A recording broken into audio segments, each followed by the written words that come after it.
और सीधे आपको दिखाते हैं गृह मंत्री अमित शाह से खास बातचीत जी मीडिया ने इस वक्त की है। सीधे आपको दिखाते हैं। पार्टी परिवर्तन ला सकती है। और दूसरी ओर 10 साल का यहाँ पर तृणमूल कांग्रेस का जो कुशासन रहा और कुशासन से ज्यादा जिस आशाओं और अपेक्षा के साथ कम्युनिस्ट शासन को हटाकर मां माटी मानुष के नारे के आधार पर ममता जी यहाँ पर मुख्यमंत्री बनी थी, वो सारी आशाओं को, सारे सपनों को आज चकनाचूर होते हुए बंगाल की जनता देख रही है। एक और मोदी जी के सरकार के कामों के कारण हम परिवर्तन कर सकते हैं, वो आशाबंदी है और ममता जी परिवर्तन करने में विफल रही है। मुझे लगता है इसके कारण बंगाल के अंदर 2019 के चुनाव से ही बंगाल की जनता भारतीय जनता पार्टी के साथ जुड़ना शुरू हुई है और मैं बहुत कंजर्वेटिव तरीके से आपको 200 का फिगर कहता हूं, हम बहुत आगे जाएंगे। ममता जी ने कल की रैली में उन्होंने कहा कि आप भतीजे को टारगेट कर रहे हैं, लेकिन भतीजे के खिलाफ कुछ सबूत नहीं दे पा रहे हैं। सबूत उन्होंने कहा अब तो सबूत तो दो, भतीजे के नाम हमेशा क्यों लेते हो? चलिए, सबूत मुझे नहीं देना है, एजेंसियों ने देना है, मगर मैं इतना ही कहता हूं अगर दे देते हैं तो ममता जी विक्टिमाइज कर रहे हैं, या तो बदले की कार्यवाही, राजनीतिक कार्यवाही करे, ऐसा न कहे बस। रवि जी, आपको ऐसा लगता है कि परिवर्तन मान लीजिए अगर नहीं हुआ बंगाल में? कोई सवाल ही नहीं है सुधीर जी, आप मानकर चलिए निश्चित परिवर्तन होने वाला है। और अगर यहां परिवर्तन हुआ तो आपको ऐसा लगता है कि देश के मूड में भी परिवर्तन होगा? देश के मूड में परिवर्तन है ही, पूरा देश मोदी जी के साथ है। ये परिवर्तन जो मूड है देश का, उसका परिचय देश को बंगाल के चुनाव परिणाम करेगा। मेरा भाव ये था कि इस परिवर्तन से एक्चुअली आपकी ये इज्जत की लड़ाई बन गई है, नाक की लड़ाई बन गई है। जितना ये नाक की लड़ाई नहीं है, बंगाल के अंदर स्थिति को बदलने की लड़ाई है। आपने कांग्रेस और राहुल गांधी पर इतना ज्यादा समय लगा दिया कि उसकी वजह से ममता बनर्जी और बाकी के जो क्षेत्रीय नेता हैं और दल हैं वो बहुत ज्यादा मजबूत हो गए। ममता बनर्जी इतनी मजबूत हो गई कि वो सीधे आपको टारगेट करती हैं, सीधे प्रधानमंत्री को टारगेट करती हैं। राजनीति में स्वाभाविक रूप से जो ओपोनेंट होंगे, इसके खिलाफ कोई भी दल बात कर सकता है, कोई भी राजनेता बात कर सकता है, बुरा नहीं मानना चाहिए। लेकिन आपके 130 वर्कर्स की हत्या करने की हिम्मत और किसी की नहीं हुई किसी और राज्य में। देखिए, अगर आप इसको अचीवमेंट मानते हैं तो ठीक ही है, मैं कोई टिप्पणी करना नहीं चाहता, मगर इतना जरूर कहना चाहता हूं कि बंगाल के अंदर राजनीतिक हिंसा कर अपने आप को जो लोग सुरक्षित मानते हैं, यहां भारतीय जनता पार्टी की सरकार आने के बाद इस सारी घटनाओं की तह तक हम जाएंगे, जांच करेंगे और जो लोग रिस्पॉन्सिबल है वो सारों को जेल की सलाखों के पीछे ले जाएंगे। ये आप कह चुके हैं, लेकिन इससे आगे का मेरा सवाल ये है कि क्या उस जांच के दायरे में ममता बनर्जी स्वयं भी होंगी? मैंने कहा ना, जो रिस्पॉन्सिबल है वो सभी होंगे। पर ममता बनर्जी का नाम नहीं ले रहे हैं आप? नहीं, नाम तो जांच होगी तब लिए जाएंगे, जांच के बगैर मैं नहीं कह सकता। मैं इस किसी भी प्रकार का रिस्पॉन्सिबल स्टेटमेंट करने से आपने 2013 में इस पहले आपने कहा था कि इन्होंने मां शारदा को भी भ्रष्टाचार में जुड़ा दिए हैं, शारदा केलेंकरी करके। शारदा, नारदा, इतने रोज वैली, इतने सारे जो स्कैम है अभी तक चल रहा है, बहुत दिन हो गया है। ये इसका कोई नतीजा कुछ निकल आ रहा है? क्योंकि लोग चाहते हैं कि ये जो भी भ्रष्टाचार किए हैं, जो भी आरोपी है, जिसके खिलाफ आरोप है, उसको कोई काफी सारी चार्जशीट किए, काफी सारे लोगों को अरेस्ट भी किया है और निश्चित रूप से लॉजिकल एंड तक जांच पहुंचेगी। इस चुनाव में जय श्री राम धनी को लेकर स्लोगन, एक जनता ने एक जय श्री राम को स्लोगन बना लिए, इसमें एक आक्रोश भी दिखता है। आपको लगता है कि ये तुष्टीकरण के खिलाफ कोई आक्रोश क्या है? निश्चित रूप से जय श्री राम बंगाल में कोई धार्मिक नारा नहीं है। जय श्री राम बंगाल के अंदर तुष्टीकरण की पॉलिटिक्स के खिलाफ आक्रोश है। नारों का स्वरूप बदलता है। एक नारा वंदे मातरम, जो एक जमाने में अंग्रेजों की खिलाफत के लिए था, आज वंदे मातरम देशभक्ति को प्रदर्शित कर युवाओं को भारत को मजबूत करने की यात्रा में जोड़ने के लिए है। नारों का स्वरूप बदलता है। अयोध्या के वक्त जय श्री राम का नारा जो था और यहाँ पर जो जय श्री राम का नारा था, दोनों में बहुत बड़ा अंतर है। यहाँ जय श्री राम का नारा बंगाल के अंदर जिस प्रकार से तुष्टीकरण की राजनीति को चरम सीमा पर ममता जी ने पहुंचाया, आपको दुर्गा पूजा करने के लिए भी कोर्ट का सहारा लेना पड़े, सरस्वती पूजा की कार्यक्रम रखने वाले शिक्षक की हत्या हो जाए और एक भी अरेस्ट ना हो। किस प्रकार का बंगाल इन्होंने बनाया है, इसके खिलाफ बंगाली जनता का आक्रोश है। और अगर ममता जी ये समझती है कि जय श्री राम का नारा हम लगा रहे हैं, तो उनको मालूम नहीं है नारा कभी नेता नहीं लगा सकते, नारा जनता लगाती है। वो जहां जहां जाएगी जय श्री राम सुनना पड़ेगा उनको। और मैं तो मानता हूं कि उनको उसमें तकलीफ नहीं होनी चाहिए। जी अमित जी, बहुत सारे लोग ये भी कहते हैं कि जब पश्चिम बंगाल में आते हैं तो ऐसा लगता है पाकिस्तान में आ गए। यहाँ ना भारत का संविधान चलता है, ना यहाँ भारत के कानून है, ना सीबीआई आ सकती है, ना ईडी आ सकती है। आप जब यहाँ पर आते हैं, आपको भी क्या ऐसा ही महसूस होता है कि आप एक और किसी दूसरे देश में या ऐसे प्रदेश में आ गए? मैं पाकिस्तान जैसा शब्द प्रयोग नहीं करूंगा, मैं कभी नहीं चाहूंगा कि ऐसा कभी हो, परंतु मैं इतना जरूर मानता हूं कि लॉलेसनेस है यहाँ पर, कानून और व्यवस्था की परिस्थिति सुधीर जी ठीक नहीं है। और पूरे एडमिनिस्ट्रेशन का पॉलिटिसाइजेशन कर दिया गया है, पूरे एडमिनिस्ट्रेशन।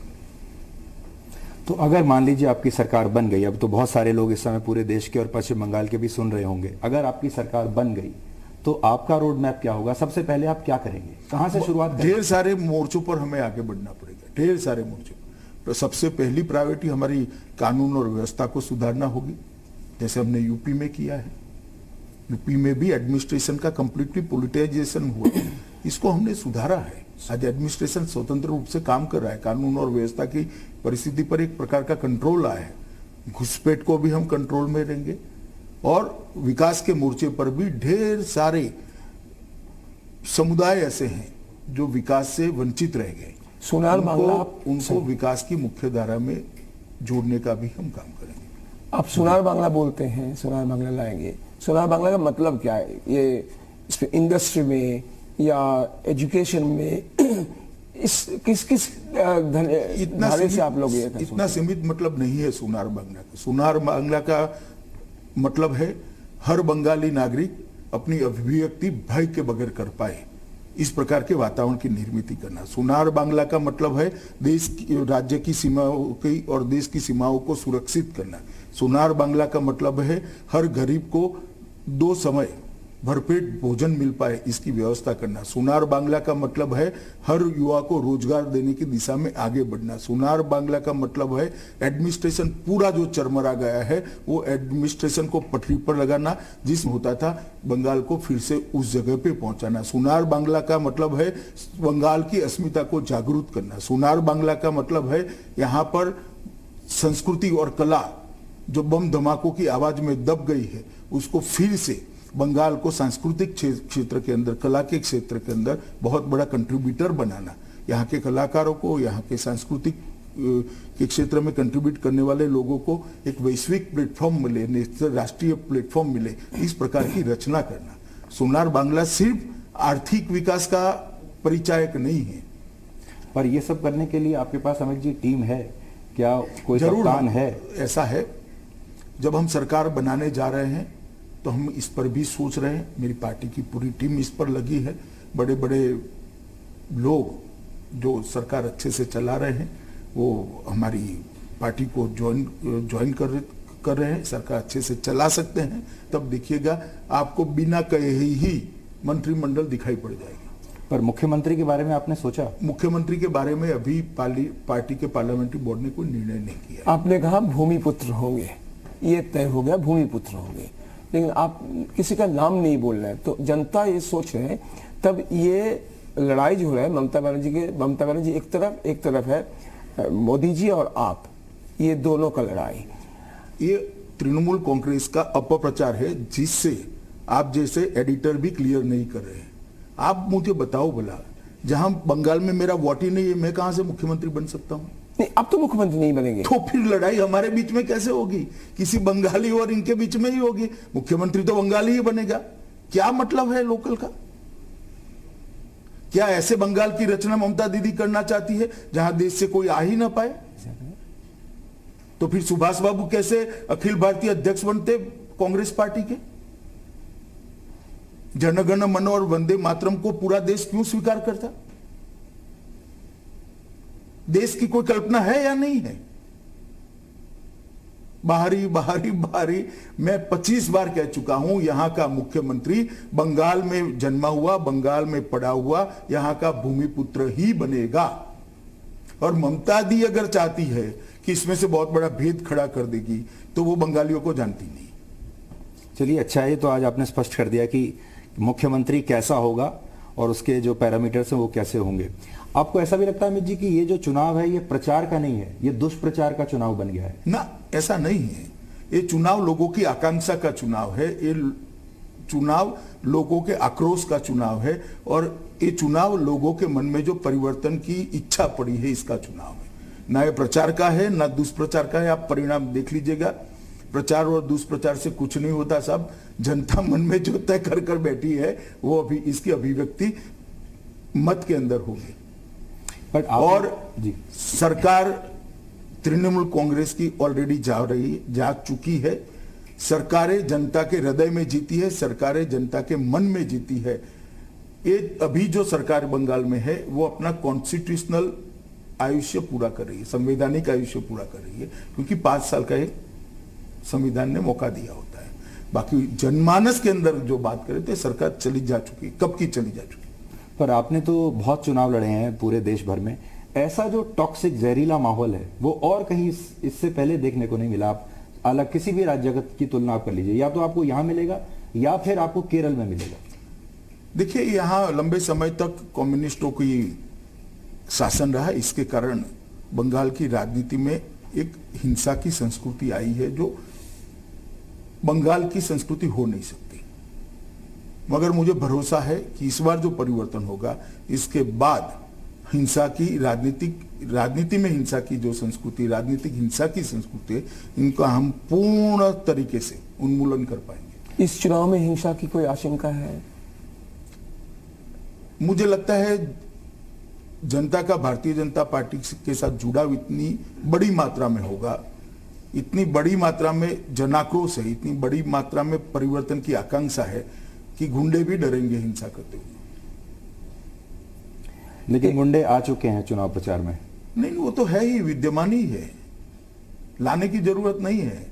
आप लास्ट चुनाव के, पंचायत चुनाव के चुनाव को उठाकर देख लीजिए। लोग अपना वोट नहीं डाल सकते। हाईकोर्ट ने व्हाट्सएप पर पर्चा डालने की परमिशन देनी पड़ती है। क्या जवाब है ममता दीदी के साथ? देश भर में कहीं देखा है आपने कि व्हाट्सएप पर नॉमिनेशन होगा? नॉमिनेशन सेंटर पर कोई पर्चा डालने के लिए नहीं जा पाएगा? क्या जवाब है उनके पास? कोई जवाब नहीं है। और वो क्या मानती है कि बंगाल की जनता ये सब नहीं समझती? ममता दी विकल्प नहीं था, अब भारतीय जनता पार्टी विकल्प बन चुकी है। हमने ये भी देखा कि आपके जितने जो नेता बाहर से आ रहे हैं यहाँ, या यहाँ के भी जो बीजेपी के नेता हैं, उन सब की सुरक्षा आपको बढ़ानी पड़ी। तो इतनी सुरक्षा के बीच में चुनाव प्रचार या चुनाव लड़ना, ये आपकी ताकत को लिमिट नहीं करता? ये शुरुआत है। जैसे ही जैसे चुनाव आगे बढ़ेगा, सुरक्षा तृणमूल कांग्रेस के गुंडों को लेनी पड़ेगी, मेरी बात याद रखना। आपने जो वाम दल हैं और उनके जो बुद्धिजीवी हैं, उनका जो टेस्ट है वो आपने दिल्ली में देख लिया, किसान आंदोलन में किस तरीके की जो मशीनरी है वो काम करती है। आपका क्या ऐसा मानना है कि किसान आंदोलन का असर यहां भी पड़ेगा पश्चिम बंगाल में? देखिए, मेरा मानना है कि भारत में वामपंथी आंदोलन समाप्त हो चुका है। अब जो बचे कुछ लोग हैं वो देश के परिवर्तन की राह को मोड़ नहीं सकते। अटेम्प्ट जरूर कर सकते हैं, मगर देश में जो परिवर्तन आ रहा है इसका रास्ता नहीं बदल सकते। लेकिन जो आंदोलन हुआ कृषि कानूनों को लेकर, उसका आपको लगता है यहां भी ये कोई फैक्टर हो सकता है पश्चिम बंगाल में? देखिए भाई, डेमोक्रेसी है, लोकतंत्र है, सभी लोग अपनी अपनी बात रखेंगे। जनता जिस बात को सच्चा मानेगी वो मत पेटी के अंदर इसकी अभिव्यक्ति करेगी। हमने अपना पक्ष रखना चाहिए, उन्होंने अपना पक्ष रखना चाहिए। मगर यहाँ के किसान को 6,000 रुपया चाहिए जो मोदी जी भेज रहे हैं, और ममता दी उसको मिलने नहीं दे रही है। मैं सिर्फ इतना पूछना चाहता हूं ममता बनर्जी सरकार से कि बंगाल के गरीब किसान का क्या दोष है कि इसको ये 6,000 रुपया नहीं मिल रहा है। मगर मोदी जी ने आश्वस्त किया है, चिंता मत करिए, भारतीय जनता पार्टी की सरकार आते ही पुराना भी देंगे और नया भी देंगे। उनका जाएगा नहीं, इनके बैंक अकाउंट के अंदर कट मनी के बगैर सीधा ट्रांसफर कर देंगे। आपने ये भी कहा कि अगर आपकी सरकार आई तो CAA आप बहुत जल्दी लागू कर देंगे। सीए का सरकार से कोई लेन देन नहीं। सीए देश तो का केंद्र कानून से होगा, है, लेकिन देश का कानून है, पूरे देश भर में लागू होगा। लेकिन पर ममता जी तो कह चुकी हैं कि वो यहाँ लागू होने नहीं देंगी उसको। वो तो काफी सारी बातें ऐसे कहती हैं। ये भी सही, मतवा संप्रदाय की जो दिल आजादी के बाद किसी ने पार्टी ने छुई पहली दफा अस्मिता के आधार पर, तो आपने छुआ, ये सही। लेकिन सीए पर भी उनका एक आकांक्षा है कि ये जल्दी लागू हो जाए, जल्दी लागू हो जाए। लेकिन वो इस बार भी आप जो आए थे वो सोचा था कि इस बार कुछ बोलेंगे आपने कहा कि टीकाकरण के बाद ये होगा। टीकाकरण के का साथ कैसे ये जुड़ा हुआ है, ये सवाल उन्होंने कुछ लोग उठाया। आप बता दीजिए कि कैसे आपने सोचा टीकाकरण देखो के भाई, बाद? सबसे पहले मैं एक बात बता दूं, आप जो सवाल पूछ रहे हो वो तृणमूल कांग्रेस का सवाल है। अच्छा ही हुआ आपने पूछ लिया तो मैं क्लैरिफाई कर पाऊंगा। आप ये समझ लीजिए कि 70 साल से इनको वादा किया गया था। आजादी के वक्त जो कांग्रेस के नेता थे उन्होंने किया था कि बांग्लादेश और पाकिस्तान से, उस वक्त के पूर्वी पाकिस्तान से और पश्चिमी पाकिस्तान से, अफगानिस्तान से जो लोग शरणार्थी के रूप में आते हैं, जो हिंदू, सिख, बौद्ध, जैन हैं, उनको हम नागरिकता देंगे। ये वादा कांग्रेस का किया हुआ वादा था, मगर आज तक किसी ने पूरा नहीं किया। हमने 2018 में बंगाल की जनता को और देश भर में बैठे हुए शरणार्थियों को ये वादा किया कि इसको हम पूरा करेंगे, हम सिटीजनशिप अमेंडमेंट एक्ट लेकर आएंगे। और 2020 में 19 में हम एक्ट लेकर आ गए एक ही साल में। तो 70 साल का वादा 70 साल तक कांग्रेस, तृणमूल कांग्रेस, कम्युनिस्ट किसी ने पूरा नहीं किया। हमने एक साल के अंदर पूरा किया है।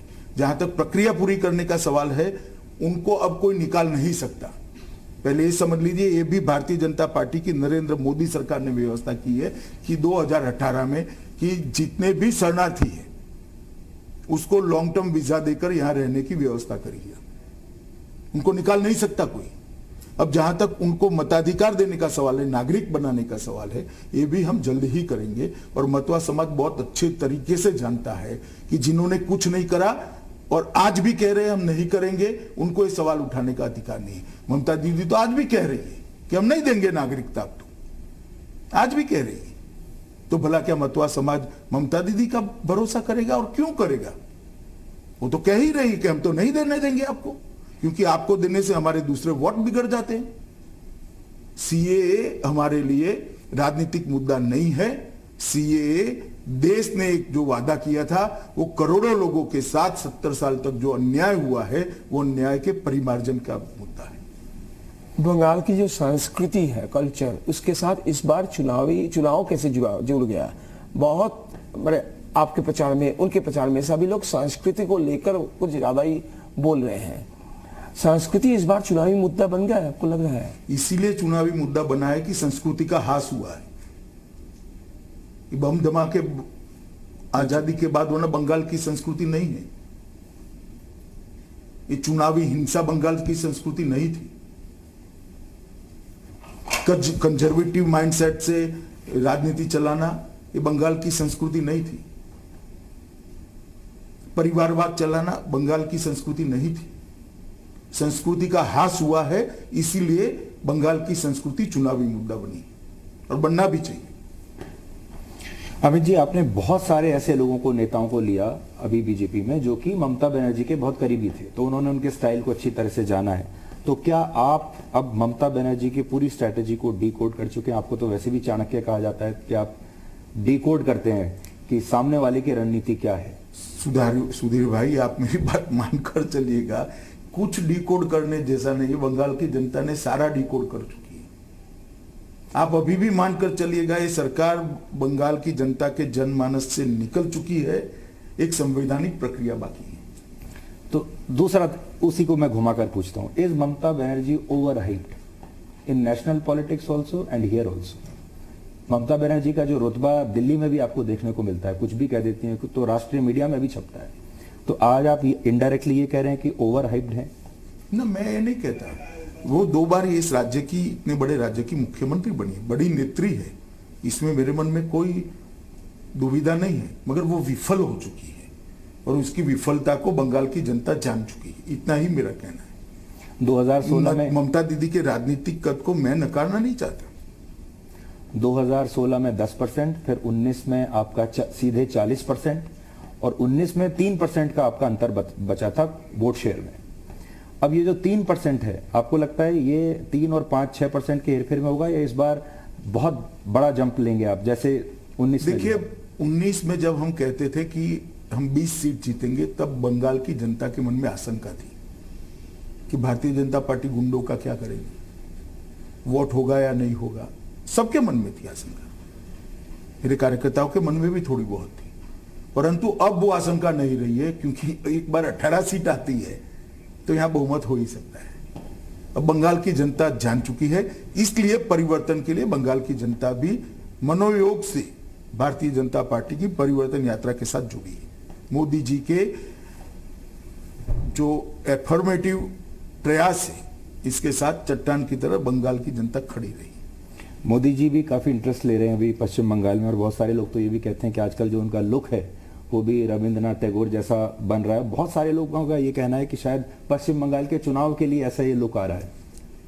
देखिए, लुक को आप छोड़ दीजिए। मोदी जी ने बंगाल की चुनाव के अंदर, मोदी जी हमारा सबसे बड़ा चेहरा है देश भर में, हमारे सर्वोच्च नेता हैं, और बंगाल की जिस प्रकार की परिस्थिति है, मोदी जी छोड़िए, कोई भी प्रधानमंत्री को चिंता होना बड़ा स्वाभाविक है कि बंगाल की चिंता सिर्फ बंगाल की नहीं है, देश की सीमाएं बंगाल के पास है, कई सारे देश बंगाल को सटे हुए हैं, नॉर्थ ईस्ट की एंट्री बंगाल की हुई, बंगाल से, तो स्वाभाविक रूप से चिंता का विषय है।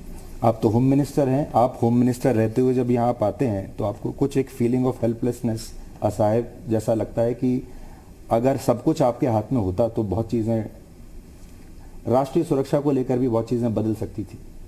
देखिए, असहायता का भाव कभी किसी भी व्यक्ति को मदद नहीं कर सकता। परिस्थिति के सामने लड़कर उसको बदलना ही इसका जवाब हो सकता है, जो हम कर रहे हैं। इस बार चुनाव में ट्रायंगुलर फाइट होगा या बाइपोलर लग रहा है? लेफ्ट कांग्रेस और अब्बास सिद्दीकी वगैरह ये तीनों गठबंधन बनाने की कोशिश कर रहा है। अगर ये गठबंधन बनती है तो ये ट्रायंगुलर फाइट अगर होता है, इसका सुविधा आपको मिलेगा या तृणमूल को मिलेगा? देखिए, एक जमाना था जब एंटी ममता वोट में डिवीजन होता था, तो ज्यादा ही पार्टियां होने से ममता जी को फायदा होता था। अब एंटी बीजेपी वोट में डिवीजन होगा, ऐसा मेरा स्पष्ट एनालिसिस है। तो जितने भी एंगल बढ़ेंगे, हमारा विक्ट्री का मार्जिन उतना बड़ा होगा। अब हमारा जीतने का पर्याप्त वोट हमारे पास आ चुका है, एंटी बीजेपी वोट में सारा बंटवारा होना है जो होना है। लेकिन जो लोग तृणमूल से परेशान होंगे, जब आपके यहाँ भी उन्हीं चेहरों को इंपोर्ट होते हुए देखेंगे तो उसका फर्क नहीं पड़ेगा? देखिए, देश के कई राज्यों में सब पार्टी से अच्छे लोग भारतीय जनता पार्टी को ज्वाइन किए, उसके बाद में अच्छी सरकारें चलाकर हमने बताया है, चाहे असम हो, मणिपुर हो, उत्तर प्रदेश हो, उत्तराखंड हो, कई जगह पे हुआ है। भारतीय जनता पार्टी का हाजमा बड़ा है और भारतीय जनता पार्टी की सरकारें भारतीय जनता पार्टी का संगठन चलाती है। क्या आप मानते हैं कि ममता बनर्जी आपकी सबसे बड़ी प्रतिद्वंदी हैं इस समय राष्ट्रीय राजनीति में? देखिए, मैं इस प्रकार के जवाबों को सीधे जवाब नहीं देना चाहता हूं, मगर मैं इतना कहना चाहता हूं कि मोदी जी के स्पर्धा में नजदीक में भी कोई नहीं है। लेकिन दूर दूर में भी नहीं, बहुत सारे हैं, दिल्ली से लेकर समंदर तक। और एक बार अगर ममता हारी तो आपको लगता है कि देश में जो विपक्ष के खेमे में जो माहौल है उसमें भी परिवर्तन आएगा? मतलब परिवर्तन दो जगह आएगा। देखिए, माहौल तो आइवरी टावर में अगर किसी को जीना है तो हमें कोई आपत्ति नहीं है, देश भर में जितने चुनाव हुए सबके सब भारतीय जनता पार्टी जीत रही। माहौल किस चीज का है? कोई एक नेता विपक्ष का नहीं है, इसका माहौल है क्या? सरकारें उनकी कम होती जा रही है, इसका माहौल है क्या? जनता लगातार मोदी जी को स्वीकृति दे रही है, इसका माहौल किस चीज का है? अगर आइवरी टावर में किसी ने जिनाई है तो कौन रोक सकता है भाई उसको? तो इस बार चुनाव में माइनॉरिटी वर्सेस मेजॉरिटी ऐसे चुनाव देखिए, Bharatiya Janata party minority majority की राजनीति में नहीं मानती है। हम संविधान के हिसाब से जाते हैं। वहां नागरिक एक इकाई होती है, माइनॉरिटी मेजॉरिटी कोई इकाई नहीं होती है, सिटीजन इकाई होता है। लेकिन 30% यहाँ मुस्लिम वोट है, वो आप करते रहिए 30% 40%, हमारे लिए 100% बंगाली है जी। लेकिन आपके ऊपर सांप्रदायिकता का आरोप तब भी लगेगा? जरूर लगता है, और ये इंदिरा जी के समय से लगाते हैं, अभी कुछ साल तक लगेगा, उसके बाद में नहीं लगेगा। यहाँ का मीडिया भी, अंजन भी और मैं भी, हम दोनों ही अमित जी आपसे ये जानना चाहते हैं कि आपने खास तौर पर बहुत समय लगाया पश्चिम बंगाल में, और आपका मेरे ख्याल से छठा दौरा होगा ये। नहीं, मैं तो 2017 से लगातार आ रहा हूँ। नहीं, अगर हम 2020 से नवंबर से अगर हम देखें तो पांचवा या छठा दौरा आपका जी, जी। बहुत समय आपने लगाया। छठा दौरा है और 14वां दिन है। तो ये कोई खास, ये मिशन आपको जरूरत से ज्यादा खास आपको प्रिय है कि ममता बनर्जी को इस बार हटाना ही है? ममता बनर्जी को हटाने का हमारा एजेंडा ही नहीं। बंगाल के अंदर सुशासन प्रस्थापित करना हमारा एजेंडा है, और एक सरहदी राज्य है, बहुत बड़ा राज्य है, और मोदी जी की विकास की ट्रेन जो चल पड़ी है इसमें जुड़ता भी नहीं है। हम 5 लाख रुपए का आयुष्मान भारत का कार्ड देना चाहते, वो नहीं लेना चाहती। वो न लेना है तो न ले। बंगाल की गरीब जनता को क्यों रोक रहे हो भाई? 5 लाख तक की सारी स्वास्थ्य की सुविधाएं फ्री ऑफ कॉस्ट मिल रही है, आप क्यों बंगाल के गरीब को इसका फायदा नहीं उठाने देते? हम फार्म की सहायता भेजते हैं, ये सारी उनका कैडर पैसा खा जाती है। हाईकोर्ट ने टिप्पणी करनी पड़ती है कि इसकी सीएजे एक स्पेशल टीम बनाकर जांच करें। हम किसान के लिए 6,000 रुपया भेज रहे, नीचे तक पहुंच नहीं रहा है। मछुआरों का रजिस्ट्रेशन नहीं हो रहा है। 115 योजनाएं हैं केंद्र सरकार की सारी योजना के बीच में सबसे बड़ा रोड़ा तृणमूल कांग्रेस सरकार है। आप तो जब कोविड का समय था, हालांकि अब भी है, तब आप पूरा कोऑर्डिनेट कर रहे थे और आप सारे मुख्यमंत्रियों से मिलते थे। उस समय ममता बनर्जी ने आपको कितना सपोर्ट किया कोविड के टाइम? देखिए, मैं ये सारी चीजें इसलिए कहना नहीं चाहता कि सारे मुख्यमंत्रियों ने मोदी जी के समर्थन में और मोदी जी के साथ रहकर अपने अपने राज्यों की लीडरशिप देकर कोविड की लड़ाई इन टोटो भारत बहुत अच्छे तरीके से। आपने कहा पिछले, इसमें कोई राजनीतिक बात करना नहीं चाहिए। आपने कहा पिछले 5 साल में केंद्रीय सरकार 3 करोड़ 59 लाख करोड़ रुपया दिए हैं राज्य को, और ये इनका इस्तेमाल नहीं कर पाए। नहीं, इस्तेमाल कर दिया अपने कार्यकर्ताओं के लिए। आप शायद हिंदी मेरी समझे नहीं है। हमने तो भेज दिया, इन्होंने भ्रष्टाचार कर घर में ले जाने का काम किया, इसका इस्तेमाल जनता के लिए नहीं हुआ है। उसी की आप जांच कराएंगे? नहीं, जांच तो करप्शन जहां जहां है, बंगाल के ओन फंड का भी करप्शन है, तो इसकी जांच नहीं होनी चाहिए क्या? होनी चाहिए। सेंट्रल फंड छोड़ो। आखिरी सवाल हम करते हैं अमित जी से, और हमेशा ज्यादातर हमारा चुनाव से पहले यही सवाल रहता है कि आपसे आपका एस्टिमेट पूछें, बीजेपी का भी पूछें, लेकिन आज हम आपसे टीएमसी का भी पूछना चाहते हैं। देखिए, अब कांग्रेस और कम्युनिस्ट कितना मजबूत होते हैं इस पर टीएमसी का भविष्य निर्भर है। पर कम्युनिस्ट बचे हैं अभी यहाँ आपके हिसाब से? कांग्रेस और कम्युनिस्ट का कॉम्बिनेशन हुआ है। ये फुरफुरा शरीफ वाले भी शायद जुड़ रहे हैं, तो अब्बास सिद्दीकी भी जुड़ रहे हैं, तो कह नहीं सकते कौन नंबर 2 होगा। आपकी मतलब आपका सोच है कि तृणमूल कांग्रेस नंबर 3 हो सकती है? नहीं, मैंने ऐसा नहीं कहा, कह नहीं सकते क्या होगा, मगर 2 नंबर के लिए नजदीकी लड़ाई होगी। आपकी कितनी सीटें आ जाएंगी तो you will be a very satisfied man? बस 200 से ज्यादा आएगी। 200? लेकिन आपको लगता है? हाँ, 200 से ज्यादा सीट आएगी तो हमारा परफॉर्मेंस बहुत अच्छा माना जाएगा। बावजूद इसके कि ममता बनर्जी ये कहती हैं कि आपके पास ब्लॉक लेवल पर और गांव में और मोहल्ला लेवल पर अभी कार्यकर्ता नहीं है। ममता जी चुपचाप एक बार ओपन जीप में बैठकर हर जगह से जय श्री राम सुनने को मिलेगा उनको। बस वो उतरकर उनको मारने दौड़े, इतना ही दिख रहा है। कई बार हमें लगता है आप उनको इरिटेट करने के लिए नहीं, और हम ज्यादा नहीं, जय श्री राम के हम नारे नहीं। लगवाते हैं। देखिए सुधीर जी, कोई नारे को कोई नेता नहीं लगा सकता। अब अंग्रेज वंदे मातरम से चिढ़ते थे, ये जय श्री राम से चिढ़ रही, मैं क्या कर सकता हूं। अमित जी बहुत बहुत शुक्रिया हमसे बात करने के लिए। आज हालांकि समय कम था और आपको भी निकलना है, तो हम ज्यादा आपका समय नहीं लेंगे, पर बहुत बहुत शुभकामनाएं। बहुत बहुत धन्यवाद। बहुत बहुत धन्यवाद आपको।